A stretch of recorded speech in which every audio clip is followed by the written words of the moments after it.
여러분 안녕하세요. 금연도우미 남지예요. 이제 한 달의 절반이 넘었어요.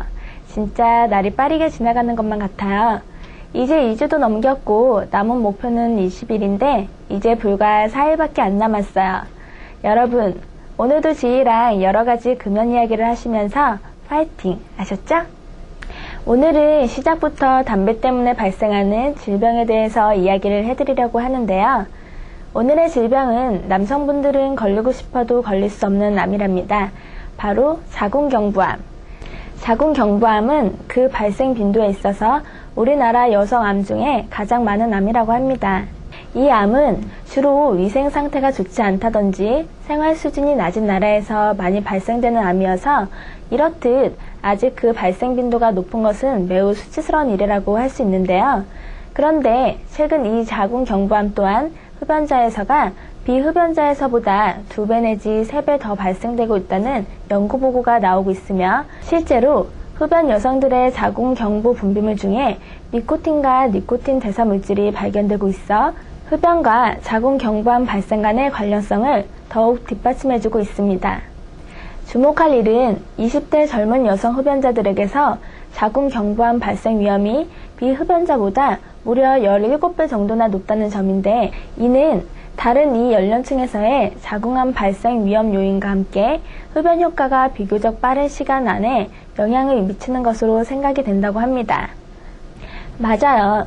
최근 들어 남성분들 뿐만 아니라 여성분들의 흡연이 더 큰 문제가 되고 있는 것 같아요. 특히 어린 여학생들의 흡연은 충격이기까지 한데요. 그러한 여성 흡연은 우리 모두의 책임이라는 생각이 들기도 하네요.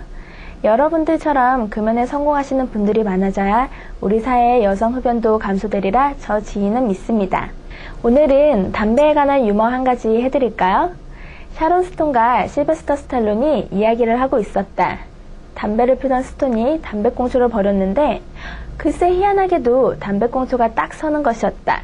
스탈론: 대단한데? 와, 어떻게 그렇게 할 수 있지? 스톤: 뭘 놀라고 그래. 내가 빨아서 안 사는 거 봤어? 아, 정말이지 작가님. 이거 너무 심한 유머 아니에요? 혹시 이 금연 컨텐츠를 보시는 분 중에 미성년자가 있었다면 죄송하다는 말씀 드릴게요. 이번에는 제대로 된 유머이길 바라며 담배가 몸에 좋은 것이라면 이라는 제목으로 올라온 글입니다. 어머니: 얘야, 얼굴이 안 좋아 보이는구나. 담배 한 대 피고 하거라. 듣고 있던 아버지가 옆에서 거든다. 아버지: 그래, 엄마 말 듣고 담배 한 대 펴. 저기 여보, 애 공부하는데 빨리 여기 앞에 슈퍼 가서 담배 하나 사오구려. 우리 애 피는 거 말이오. 두 번째, 조회 시간 심을한 학생들에게 선생님은 이렇게 말할 것이다. 선생님, 너네들 아침에 안색이 안 좋아 보인다. 다들 담배 한 대 물고 시작하자. 한 학생: 저는 담배 안 피는데요. 선생님: 너는 제대로 하는 게 뭐 있어? 그러니까 네가 공부도 못하는 거야. 세 번째, 그럼 만약 친구가 줄담배를 피고 있으면? 친구: 자식, 자기 몸은 되게 생각한다니까. 네 번째, 몸이 무척이나 안 좋은 친구에게 병문안 가서. 친구: 자식, 몸도 안 좋은데 담배나 함부로 빨아라. 병자: 고맙다. 녀석, 나 생각하는 건 너밖에 없다. 다섯 번째, 화장실에서 담배 피우는 것을 학생과 선생님이 보셨다.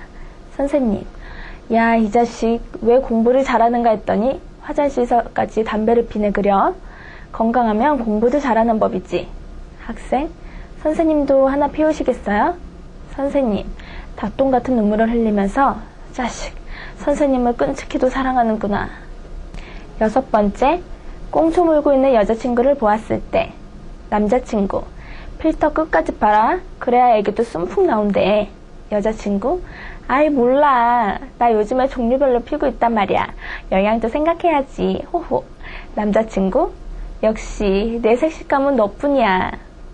정말이지 담배가 보약처럼 몸에 좋아서 이런다면 여러분들이 왜 그 고생을 하면서 금연을 하시겠어요? 그쵸? 이건 정말 SF 공상과학에나 나올 이야기네요. 제가 아시는 분 중에 아직도 담배를 끊지 못하고 계신 분이 계신데요. 그분이 오래간만에 PC방에 가셨대요.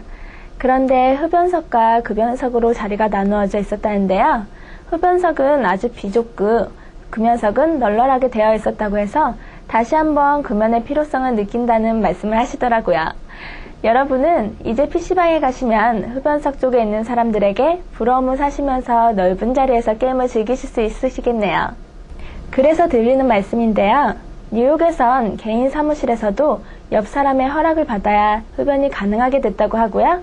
소위 담배를 피울 권리를 주장하며 비교적 흡연에 관대한 입장을 보여온 유럽도 이제는 금연자 보호에 나섰다고 합니다. 영국 정부는 94년부터 1350만 파운드를 투입해 금연운동 3개년 계획을 추진했고요.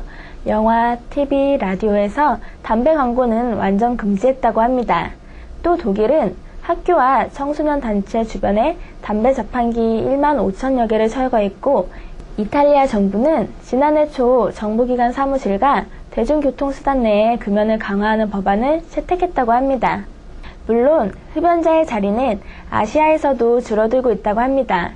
전 세계 담배의 약 40%를 소비하는 중국은 94년 베이징과 텐진을 포함 전국 27개 대도시의 공공장소에서 흡연을 전면 금지했으며 95년 2월에는 담배 광고를 일제히 추방했고요. 70년대 중반 담배 광고를 금지한 싱가포르는 97년 초, 중, 고 전문대는 실내외 모두 금연구역으로 지정했다고 하네요.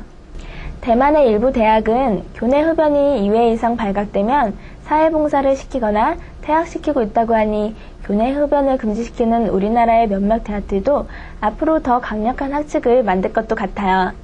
오늘은 많은 이야기를 나누다 보니 벌써 시간이 이렇게 되었네요. 저는 내일 다시 찾아뵐게요. 안녕.